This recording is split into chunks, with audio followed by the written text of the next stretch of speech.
Get it? Okay, that's the difference between the Hebrew and the Greek understanding, the Eastern and Western. You don't create virtue and start being virtuous after you believe. No, you literally reach into your belief and allow it to express itself as virtue. You reach into your faith and you allow it to express itself as knowledge. You reach into your faith and you allow it to express itself as brotherly love. And when you understand how this system functions, you will understand what prophetic dissonance sounds like. Because divinity has a frequency, heaven has a language, and when you're not speaking it, you won't be able to stand how it hears. I meant sounds, but here's is okay. The second part of the word, esphero, means to reach inward. Here's how the Greek language would understand this.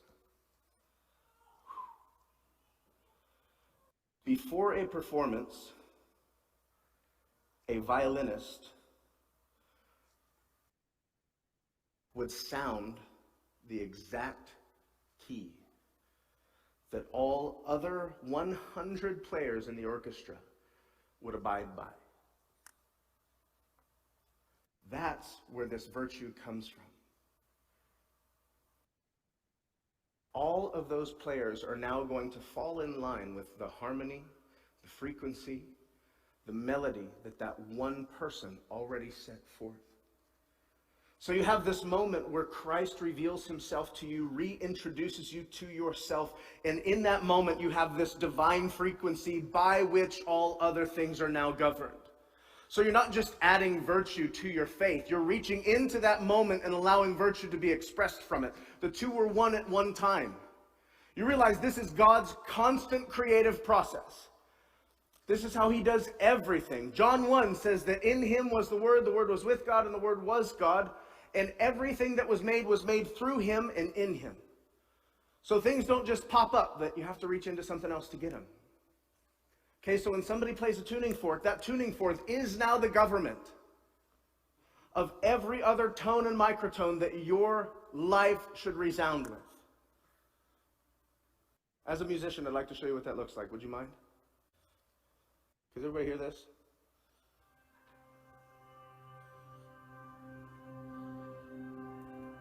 Do you know what that is? That's a frequency. As a matter of fact, it's a C. It might be a C, F, and a G because all of those things can exist simultaneously without anything clashing. This is your faith. This is the first note that the violinist hits. This is the tuning fork that the conductor uses to allow everything else to fall in line with.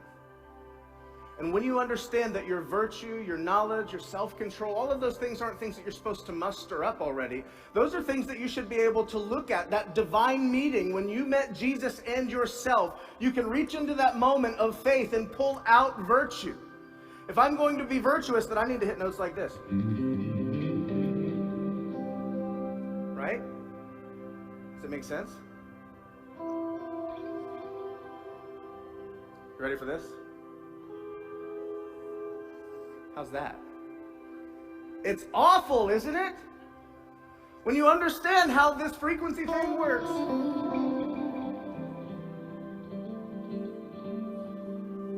Ready? You didn't like that much, did you? Here's the beautiful thing about it.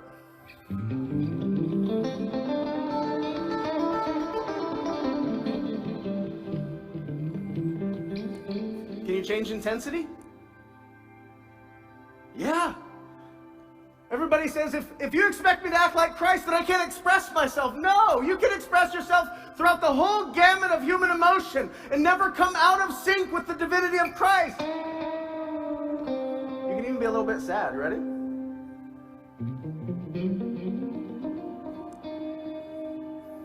You guys know that was Josh Turner, right?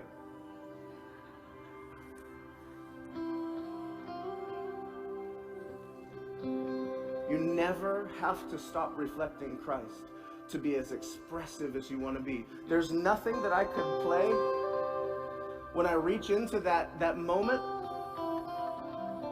Ready? Do you get it? Do you get it when you get offended? Or when you start talking behind someone's back? Or when you start doubting, you start playing these. And all it takes is one. For that frequency, listen, all it has to do is exist. It doesn't have to judge you. It just has to exist in order for it to say you're out of sync.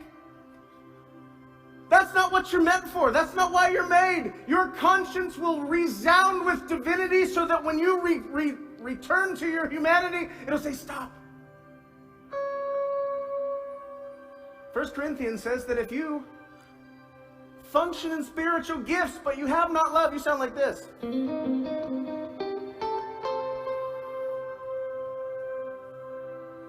But if you reach into faith,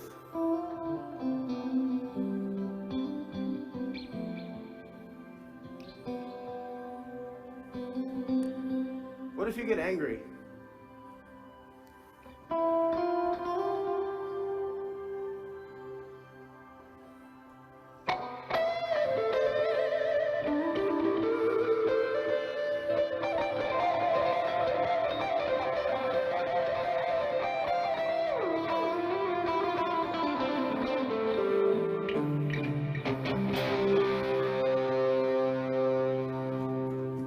Is there still beauty in it? Full expression. You can be chill. You can be bluesy.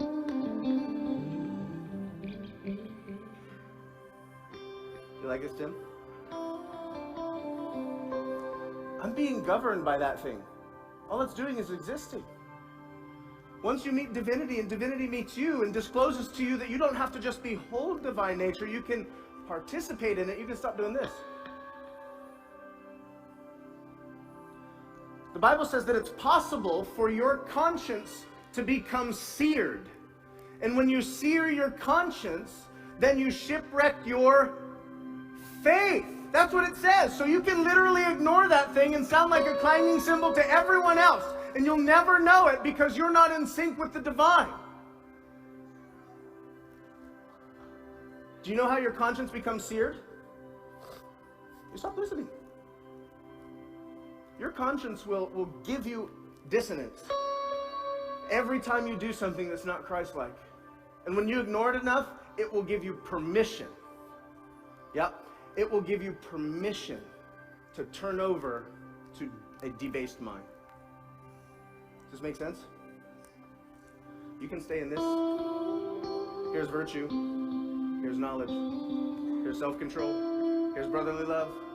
Here's kindness. Everybody loves it. Imagine nobody can hear that. Excuse me, imagine you can't hear that anymore. Everybody else can. The Bible says that rocks will worship if you don't. The entire earth is crying out with that sound. So if you decide that you're not going to participate in that sound anymore, you're going to sound awful. Ready for this one? Or this one? Do you like any of them? Guitar trick. If you hit that one on accident, just act like you meant it.